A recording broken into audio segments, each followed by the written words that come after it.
In advance of the Reserve Bank meeting on Tuesday, the 2nd of August, good to catch up again with John Hicks, Professor at the Charles Sturt University Bathurst campus. How are you today, John? Good, thanks.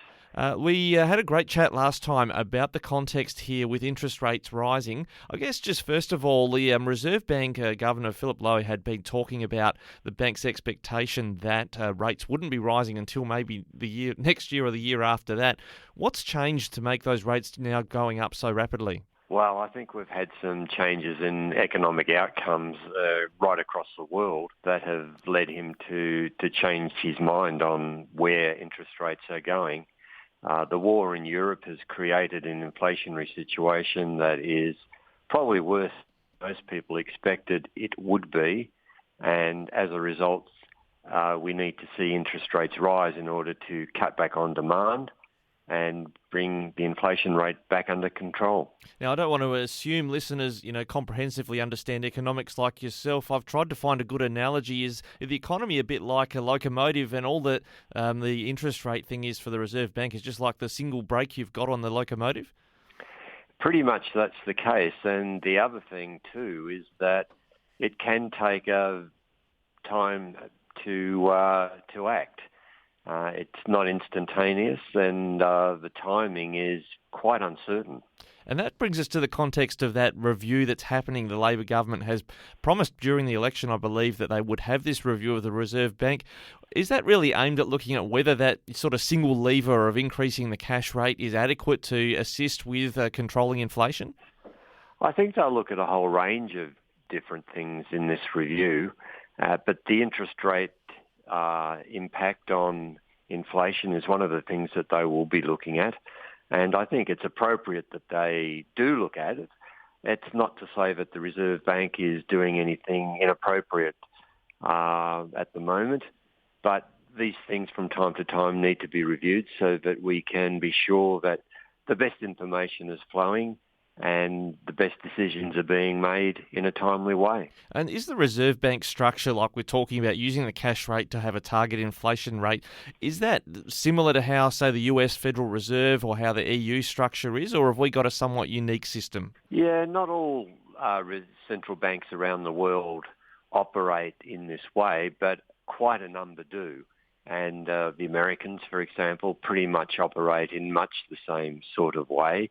The New Zealand Reserve Bank does exactly the same thing. It targets an inflation rate and uses its cash rate to achieve that.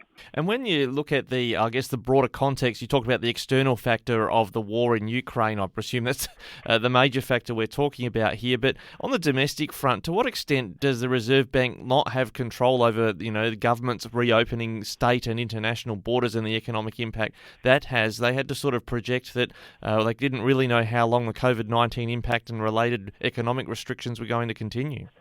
Well, that's right. The Reserve Bank didn't know for certain how long those things would continue, and other things that it didn't know, which are impacting quite badly at the moment, are some of the extreme weather conditions we've had that have resulted in agricultural issues that have resulted in food prices going up.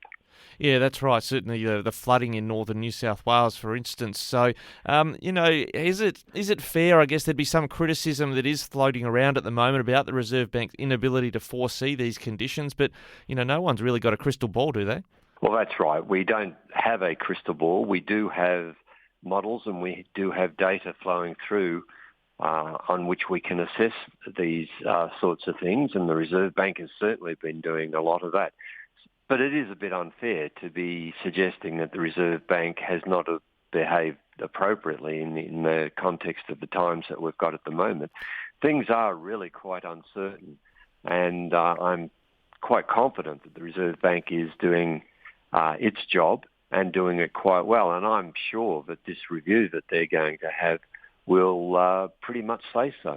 Now, lastly, we're talking on the eve of this afternoon's Tuesday, August the 2nd meeting of the Reserve Bank, where most are expecting a 50 basis point hike. Some are saying maybe it should go up 75 or thereabouts. Are we looking at 50 basis point hikes in your expectation or prediction over the coming months up to the end of the year, or what do you reckon is going to happen? Well, I think we're certainly looking at 50 at the moment.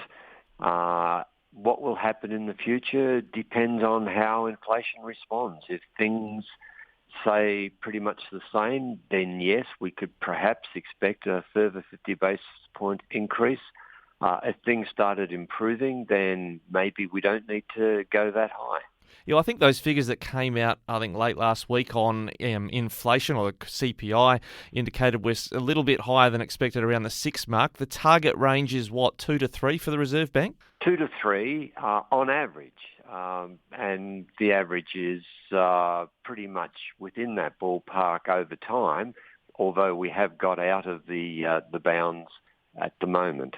All right, well, it looks like we might be pulling that lever and pumping the brakes for a couple more months until we see that inflation come down. Is that right? Oh, I think at least until the end of the year. It's going to take a fair amount of time for inflation to come back to within 2 or 3%. And during that period of adjustment, the Reserve Bank needs to keep an eye on its monetary policy so that interest rates are set at a level that will facilitate us getting back to those sorts of inflation rates of 2 to 3%. But at the same time, it's wanting to try and avoid increasing unemployment by too much. We've got very low unemployment at the moment, and that's a really good thing. It is likely to rise over time, and I'm sure the Reserve Bank doesn't want to see it rise too high. Yes, it's a really difficult balancing act, isn't it? Professor John Hicks, thank you very much for joining us in advance of today's Reserve Bank meeting. You're welcome.